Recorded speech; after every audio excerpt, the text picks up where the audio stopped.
किसान भाइयों, अन्नदाताओं, आज मैं आपको कुछ हट के बताना चाहता हूँ। जैसे जो सामान्य खेती आप करते हैं उससे आपको अधिक आमदनी नहीं हो पाती है। आज मैं आपको तेज़पत्ता की खेती के बारे में बताऊंगा,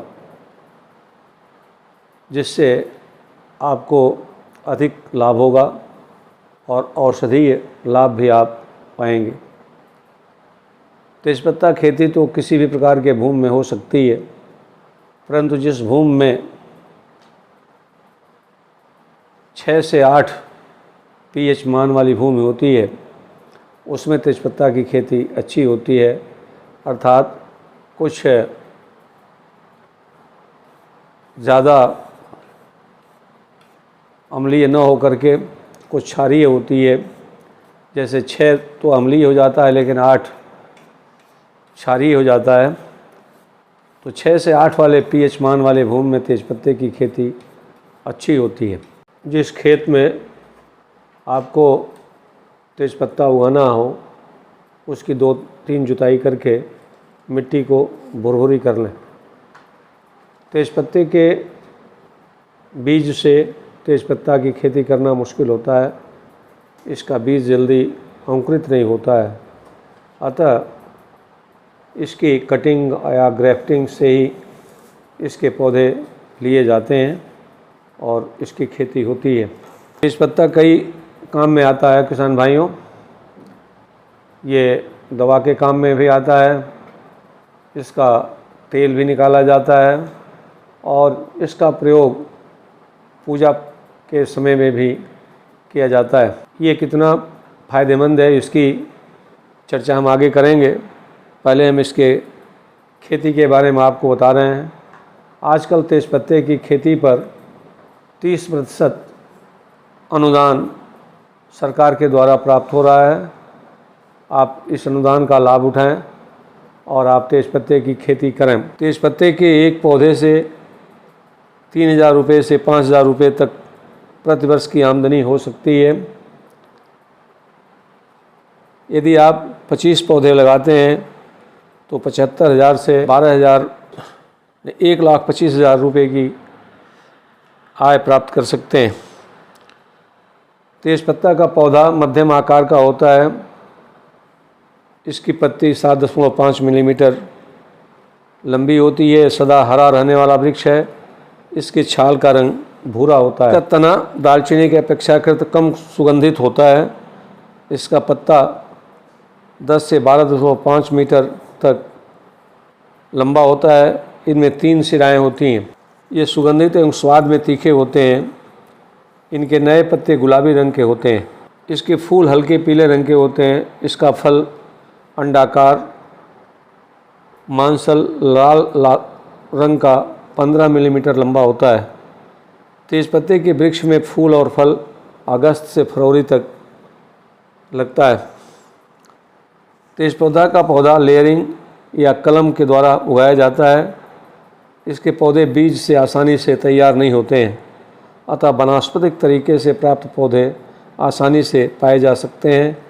पौधे से पौधे की दूरी 4 से 6 मीटर रखनी चाहिए। खेत में पानी की समुचित व्यवस्था होनी चाहिए। इसको पाले से बचाने के लिए सिंचाई की आवश्यकता होती है।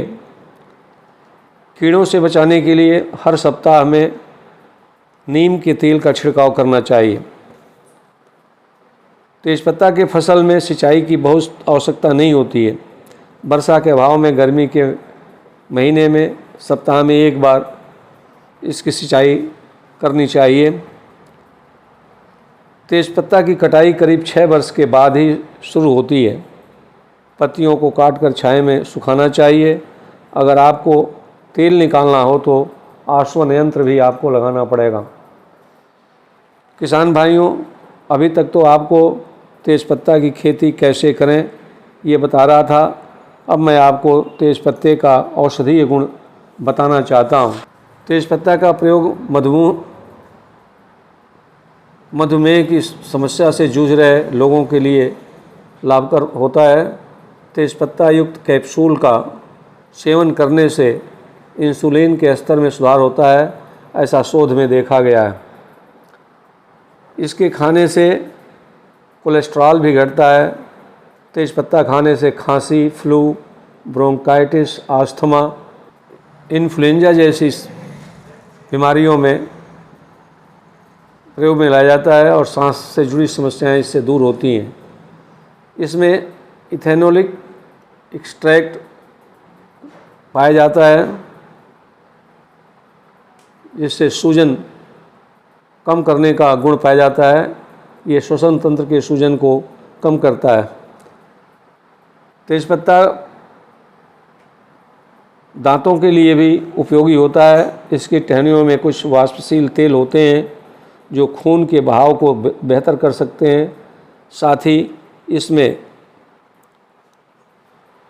विटामिन सी जैसे के साथ टैनिन पाया जाता है, जो मसूड़ों के ऊतकों को कसा लाकर उन्हें स्वस्थ बनाए रखता है। तेज़पत्ते के बनने वाली राख से मंजन करने से मसूड़े मजबूत होते हैं। तेज़पत्ता मुंह में जो हानिकारक बैक्टीरिया होते हैं उनको पनपने से भी रोकता है।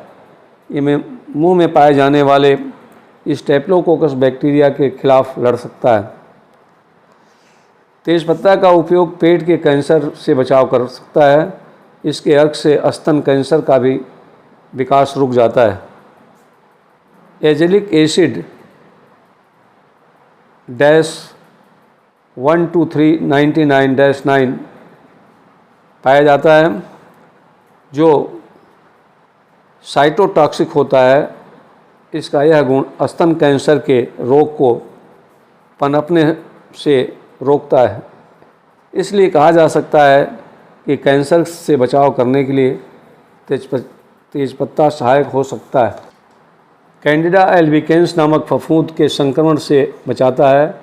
बचने के लिए तेज़पत्ते के एक्सट्रैक्ट या एसेंशियल ऑयल का प्रयोग किया जा सकता है। वैज्ञानिक शोध से ऐसा देखा जा चुका है। किडनी की समस्याओं से भी बचाव करता है। किडनी और पेशाब के नली में मौजूद पथरी के इलाज में तेज़पत्ते के अर्क का इस्तेमाल पारंपरिक रूप से किया जाता है।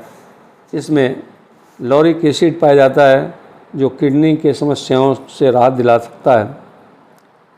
NCBI की ओर से प्रकाशित शोध में पता चलता है सनकोल हर्बल ड्रॉप का प्रयोग किडनी के लिए किया जाता है, जिसमें तेज़पत्ता एक मुख्य पदार्थ होता है। तेज़पत्ते में खराब कोलेस्ट्रॉल का स्तर कम करने की क्षमता होती है। एक शोध से ज्ञात हुआ है कि तेज़पत्ते से प्राप्त इथेनॉल अर्क से कोलेस्ट्रॉल सीरम का स्तर कम हो जाता है।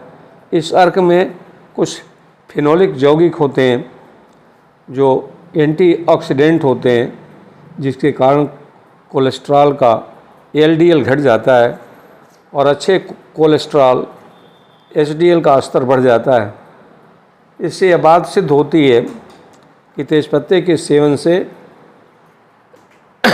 कोलेस्ट्रॉल ठीक रहता है और हृदय को ठीक रहने में ये सहायक होता है। त्वचा के लिए भी तेज़पत्ता बहुत फ़ायदेमंद है। इसका एसेंशियल ऑयल का उपयोग सौंदर्य प्रसाधन उद्योग में प्रमुखता से उपयोग में लाया जाता है, जैसे क्रीम, साबुन आदि बनाने में तेज़पत्ते के एसेंशियल ऑयल का प्रयोग किया जाता है। यह त्वचा को गहराई से साफ करता है, क्योंकि इसमें एस्ट्रीजेंट गुण मौजूद होते हैं। साथ ही तेज़पत्ते का प्रयोग लाल चकत्ते को ठीक करने, कीड़ों और मच्छरों से सुरक्षा पाने में भी किया जाता है। तेज़पत्ता बालों के लिए भी गुणकारी होता है। ये बालों की जड़ों को फंगल और बैक्टीरियल संक्रमण से दूर रखता है। इसके पत्ते से निकले एसेंशियल ऑयल का प्रयोग रूसी और सोरायसिस से बचने के वाले लोशन में किया जाता है। अतः ये बालों के लिए बहुत उपयोगी है। किसान भाइयों, मैं उम्मीद करता हूँ कि आप मेरा ये वीडियो शुरू से आखिर तक देखे होंगे, आपको बहुत अच्छा लगा होगा। ये बहुत ही आपके लिए लाभकर सूचनाएं दिया होगा। आप इसे देखिए, अपने मित्रों और रिश्तेदारों को भी देखने के लिए कहिए, बताइए, जिससे कि तेज पत्ता की खेती करके आप अच्छी कमाई कर सकें और इनके औषधीय गुणों को जानें और अपने लिए चाहे दूसरों के लिए इनका औषधीय गुण बताएं, जिससे कि लोग इसका उपयोग करके बताए गए समस्याओं से निजात पाएं।